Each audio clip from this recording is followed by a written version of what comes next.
Hello guys, welcome back to history express. आज हम भगवान शिव के 9वें ज्योतिर्लिंग के बारे में जानेंगे, जो है भगवान केदारनाथ। इससे पहले हम 8 लेक्चर कर चुके हैं, जिसको आप चैनल की प्लेलिस्ट में जाकर देख सकते हैं। चलिए हम आगे बढ़ते हैं। ये है भगवान केदारनाथ। ये आप देख सकते हैं, ये अन्य शिवलिंग से थोड़ा सा अलग है देखने में। एक पत्थर के रूप में आपको दिखाई दे रहा है। तो इसके बारे में कुछ जानकारी है जो मैं आपको बता देता हूँ। ये उत्तराखंड के रुद्रप्रयाग जिले में स्थित है। तो ये भारत के चारों धामों में से एक है। जो आदि शंकराचार्य ने 4 धामों की स्थापना की थी पूरे भारत में, तो उसमें उत्तर भारत में की थी केदारनाथ, दक्षिण में श्रृंगेरी, और पूर्व में पुरी उड़ीसा में, और पश्चिम में द्वारका। तो उनमें से एक है केदारनाथ मंदिर। और ये मुख्यतः अप्रैल से नवंबर माह के मध्य ही दर्शन के लिए खुलता है, क्योंकि नवंबर के बाद जब यहाँ पर बर्फ़ पड़ने लगती है, तो उसके बाद मंदिर के पट बंद कर दिए जाते हैं, और फिर अप्रैल में जब गर्मी का मौसम शुरू होता है, तब इसके पट खुलते हैं। इसके निर्माण के बारे में कहा जाता है कि इसे पांडवों के पौत्र महाराजा जन्मेजय ने बनवाया था, और आदि शंकराचार्य ने इस मंदिर का जीर्णोद्धार किया था। आदि शंकराचार्य लगभग 600 से 700 ईस्वी के बीच हुए थे, तो उन्होंने इसका जीर्णोद्धार किया था। मंदिर की आयु के बारे में कोई ऐतिहासिक प्रमाण तो उपलब्ध नहीं है, पर 1000 वर्षों से केदारनाथ एक महत्वपूर्ण तीर्थ बना हुआ है। राहुल सांख्यतन के अनुसार ये 12वीं-13वीं शताब्दी का है, और एक मान्यता यह भी है कि मंदिर 8वीं सदी में आदि शंकराचार्य द्वारा बनवाया गया था, जो पांडवों द्वारा द्वापर काल में बनाए गए पहले मंदिर के बगल में है। ये अलग अलग इसके लिए मान्यताएं, कोई कहता है आदि शंकराचार्य ने बनवाया, कोई कहता है कि पांडवों ने बनवाया। तो थोड़ा सा ये चीज़ क्लियर नहीं होती है इस चीज़ में। यह मंदिर एक 6 फीट ऊंचे चौकोर चबूतरे पर बना हुआ है, और मंदिर को 3 भागों में बांटा गया है।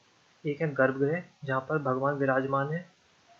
फिर दूसरा होता है मध्य भाग, और तीसरा है सभा मंडप, जहाँ पर भक्तगण उपस्थित होते हैं। गर्भगृह के मध्य में भगवान श्री केदारेश्वर जी का स्वयंभू ज्योतिर्लिंग स्थित है। ये जो आप शिवलिंग देख रहे हैं, स्वयंभू ज्योतिर्लिंग है। यानी स्वयंभू का मतलब होता है जो अपने आप ही प्रकट हुआ हो, जिसे किसी ने स्थापित ना किया हो। और इसके अग्रभाग पर गणेश जी की आकृति और माँ पार्वती का श्री यंत्र विद्यमान है। यहाँ पर ये आप थोड़ी सी आकृति से देख सकते हैं, गणेश जी की आकृति यहाँ बनी हुई है। इस पे माता पार्वती का यंत्र भी विद्यमान है। केदारेश्वर ज्योतिर्लिंग के चारों ओर 4 विशालकाय स्तंभ बने हुए हैं, जिनको चारों वेदों का सूचक माना जाता है। ज्योतिर्लिंग के पश्चिमी ओर एक अखंड दीपक भी जलता रहता है, जो कई हजार सालों से निरंतर जला हुआ है। इसकी देखरेख और निरंतर जलते रहने की जिम्मेदारी पहले तीर्थ पुरोहितों की है। गर्भगृह की दीवारों पर सुंदर आकर्षक फूलों और कलाकृतियों को भी उकेरा गया है। प्रातः काल में यात्रीगण मंदिर में प्रवेश कर पूजन कर सकते हैं, लेकिन संध्या के समय भगवान का श्रृंगार किया जाता है। उन्हें विविध प्रकार के चित्ताकर्षक ढंग से सजाया जाता है। भक्तगण केवल दूर से ही इनका दर्शन कर सकते हैं। यानी प्रातः काल में तो भगवान के ऊपर जल भी चढ़ाया जाता है, लेकिन सायंकाल में जब भगवान का श्रृंगार हो जाता है, तो केवल दूर से ही दर्शन कर सकते हैं।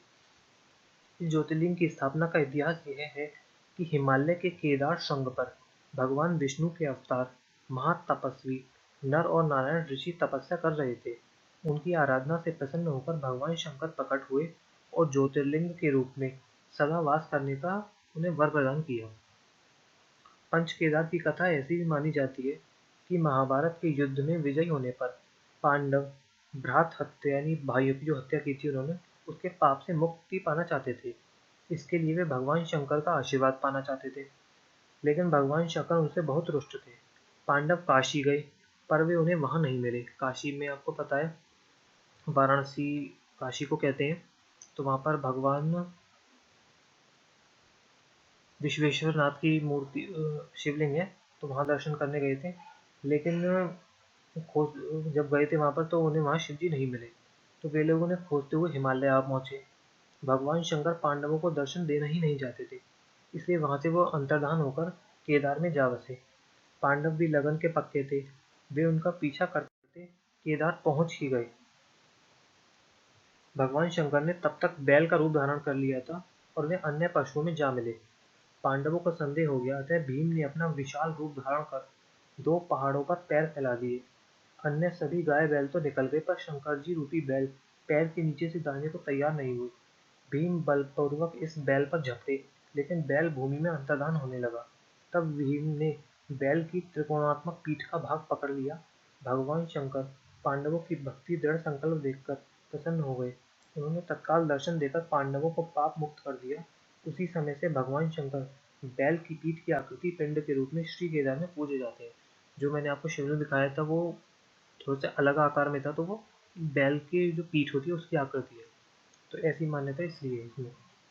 ऐसा माना जाता है कि जब भगवान शंकर बैल के रूप में अंतर्धान हुए तो उनके धड़ से ऊपर का भाग काठमांडू में प्रकट हुआ और अब वहाँ पशुपतिनाथ मंदिर है।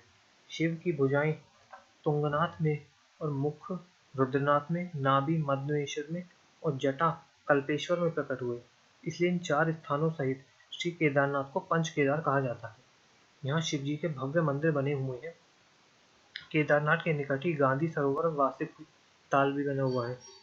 यह मंदिर मंदाकिनी के घाट पर बना हुआ है। भीतर अंधकार रहता है और दीपक के सहारे ही शंकर जी के दर्शन होते हैं। आपको मंदिर दिख रहा है, ये यहाँ पे अंदर इसमें गर्भगृह है। तो केदारनाथ धाम की यात्रा उत्तराखंड की पवित्र छोटा 4 धाम यात्रा के महत्वपूर्ण 4 मंदिरों में से एक है। अन्य मंदिर कौन है? बद्रीनाथ, गंगोत्री और यमुनोत्री। जो मैंने आपको बताया था, आदि शंकराचार्य ने 4 धामों की स्थापना की थी भारत के चारों कोनों पर। लेकिन उत्तराखंड में भी अपने 4 धाम हैं, छोटे 4 धाम बोले जाते हैं। तो उनमें है केदारनाथ, बद्रीनाथ, गंगोत्री, यमुनोत्री। ये चारों ही उत्तराखंड में है। तो उनमें से एक है केदारनाथ। प्रसिद्ध हिंदू संत आदि शंकराचार्य की समाधि मुख्य केदारनाथ के बिल्कुल पीछे बनी हुई है। ये आपको दिख रहा है, ये केदारनाथ मंदिर है। ये बाहर नंदी बैल की मूर्ति लगी हुई है। Thanks for